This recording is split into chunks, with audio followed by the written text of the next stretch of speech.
Assalamualaikum warahmatullahi wabarakatuh. Di video kali ini, saya bersama dengan teman-teman saya akan membahas tentang niacin atau vitamin B3. Berikut pokok bahasannya. Yang pertama ada struktur vitamin B3, sumber vitamin B3, proses pencernaan, penyerapan, pengangkutan, dan penyimpanan vitamin B3, mekanisme dan fungsi vitamin B3, interaksi vitamin B3 dengan zat gizi lain. Yang keenam ada recommended dietary allowance atau RDA, ada estimate average requirement atau AER, ada upper limit atau UL, dan adequate intake atau AI pada vitamin B3. Yang ketujuh ada defisiensi vitamin B3, dan yang terakhir ada toksisitas vitamin B3. Yang pertama, apa sih niacin atau vitamin B3 itu? Niacin merupakan salah satu bagian dari vitamin B kompleks yang memiliki sifat larut dalam air. Vitamin B3 juga memiliki beberapa istilah seperti asam nikotinat, nikotinamida, dan niacinamide. Niacin juga yang ada dalam makanan ini cukup stabil dan tidak banyak hilang selama proses pemasakan ataupun penyimpanan.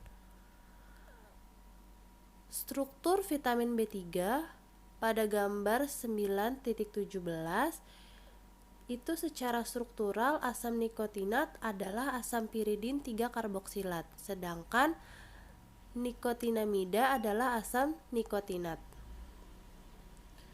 Gambar 9.18 menunjukkan struktur NAD dan NADP dalam bentuk yang teroksidasi. NAD dan NADP mempunyai muatan yang positif dan oleh karena itu dapat ditulis sebagai NAD1 dan NADP1. Lanjut ke sumber-sumber vitamin B3. Sumber terbaik niacin adalah ikan, daging, unggas, dan hati sapi yang masing-masing menyediakan jumlah yang signifikan seperti 6-11 mg niacin per porsinya. Selain itu juga ada sereal, biji-bijian, kacang-kacangan yang diperkaya dengan vitamin B3 atau niacin dengan jumlah yang cukup sekitar 2-5 mg per porsinya. Selain itu juga ada kopi, teh, sayur hijau, dan susu yang mengandung niacin dalam jumlah yang lebih kecil.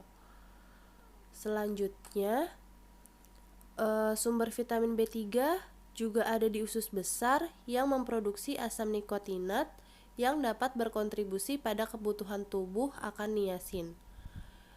Terus juga ada vitamin B3 atau niacin yang dapat diperoleh dari suplementasi yang biasanya mencapai hingga 500 mg niacin. Proses pencernaan, penyerapan, pengangkutan, dan penyimpanan vitamin B3. Pencernaan NAD dan NADP yang diperoleh dari makanan diperlukan untuk penyerapan niacin. Pirofastase membantu dalam pencernaan ini, yang memungkinkan hidrolisis fosfat dari NADP. NAD yang dihasilkan kemudian dihidrolisis oleh glikohidrolase untuk melepaskan nikotinamida bebas yang dapat diserap. Selanjutnya, pirofastase membantu mencerna kemudian menghidrolisis fosfat dari NADP. Dan NAD yang dihasilkan kemudian dihidrolisis oleh glikohidrolase untuk melepaskan nikotinamida. Asupan niacin dari makanan pada umumnya, nikotinamida dan asam nikotinat diserap terutama di dalam usus halus. Kemudian, ketika hadir dalam konsentrasi tinggi seperti konsumsi dosis farmakologis, kedua bentuk niacin diserap melalui difusi pasif di usus kecil. Transporter afinitas tinggi yang independen terhadap natrium memfasilitasi penyerapan asam nikotinat dari usus besar. Selanjutnya, mekanisme dan fungsi vitamin B3. Yang pertama, lebih dari 400 enzim, terutama dehidrogenase, memerlukan koenzim NAD dan NADP, yang bertindak sebagai donor hidrogen atau akseptor elektron dan memungkinkan metabolisme nutrisi dan produksi energi. Selanjutnya dapat dilihat di gambar 9.20. Di sini menunjukkan reduksi oksidasi yang mungkin terjadi pada bagian nikotinamida koenzim. Selain peran koenzimnya, niacin juga berfungsi dalam peran non-redox sebagai donor adenosin difosfat ribosa. Interaksi vitamin B3 atau niacin dengan zat gizi lain. NAD atau juga nikotinamid adenin dinukleotida dibutuhkan oleh aldehid dehidrogenasa untuk katabolisme vitamin B6 sebagai piridoksal menjadi produk ekskresinya asam piridoks. NADP atau juga nikotinamid adenin dinukleotida fosfat dapat direduksi menjadi NADPH. Reaksi ini terjadi sebagai bagian dari jalur pentosa fosfat dan antarjemput atau shuttle melalui aspartat membran mitokondria. NADPH yang dihasilkan dalam reaksi ini digunakan dalam metabolisme nutrisi termasuk dalam berbagai proses biosintesis reduktif seperti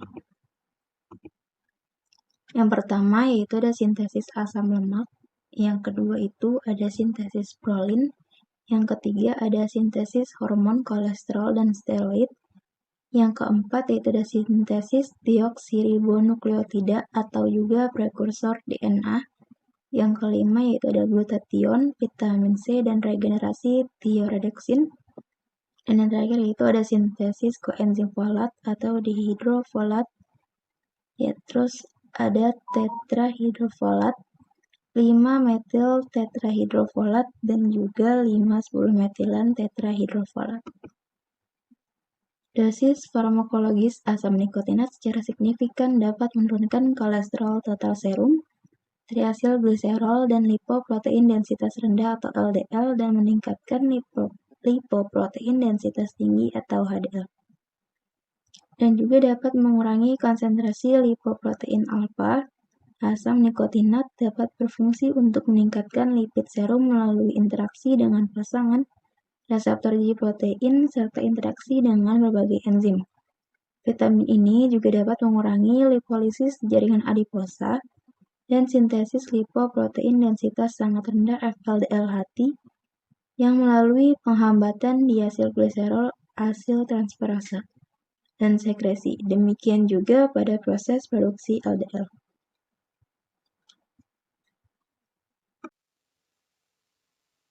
Baik, selanjutnya saya akan membahas terkait dengan RDA, IR, UL, dan juga AI dari vitamin B3, yang mana keseluruhan ini berkaitan dengan asupan atau kebutuhan dari asupan vitamin B3 atau niacinamide atau niacin atau nikotinamida.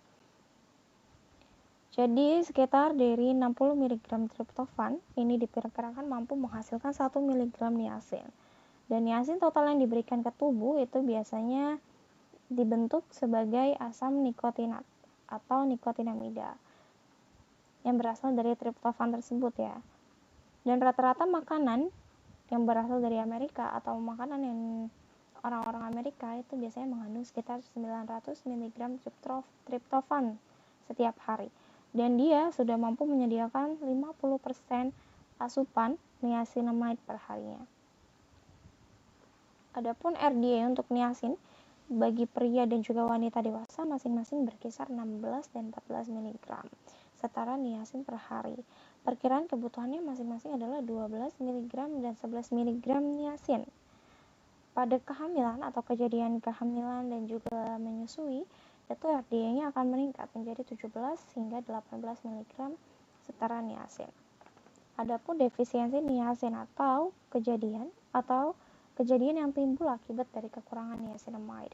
Ini biasanya timbul dermatitis atau penyakit kulit yang awalnya itu mirip sengatan matahari atau sunburn atau kulit itu rasanya seperti terbakar, lalu muncul hiperpigmentasi atau bagian-bagian kulit menjadi gelap, selanjutnya jadi kasar, pecah-pecah, dan juga bersisik. Kejadian tersebut biasanya disebut sebagai pellagra. Dalam bahasa Italia itu berarti pelle berarti kulit dan juga agra berarti kasar. Berikut contoh dari pellagra dapat dilihat dengan jelas kejadiannya di sini. Kulit itu seperti terbakar dan muncul hiperpigmentasi dan beberapa bagian menjadi kering dan bersisik. Seperti berikut, gambar berikut. Lalu defisiensi niacinamide ini dapat ditimbulkan akibat dari konsumsi beberapa obat-obatan dan juga kondisi dari malabsorptif. Jadi kondisi yang tidak normal gitu, yang tidak seharusnya. Kadang-kadang juga dapat ditimbulkan dari kurangnya asupan beberapa vitamin begitu. Lalu untuk toksisitas vitamin B3, jadi idealnya kita tuh hanya dianjurkan untuk mengkonsumsi sekitar 35 mg niacin per hari. Tapi dosis tersebut tentunya dapat meningkat tergantung dengan beberapa kondisi seperti kondisi sakit atau untuk pengobatan tertentu seperti pengobatan hiperlipidemia. Gitu. Jadi apabila dikonsumsi berlebih tentunya ini akan menjadi toksik bagi tubuh. Salah satunya adalah karena efek vasodilatasi yang mungkin terjadi akibat penggunaan suplemen niacin begitu. Selesai. Berikut yang dapat kami paparkan, semoga dapat bermanfaat. Wassalamualaikum warahmatullahi wabarakatuh.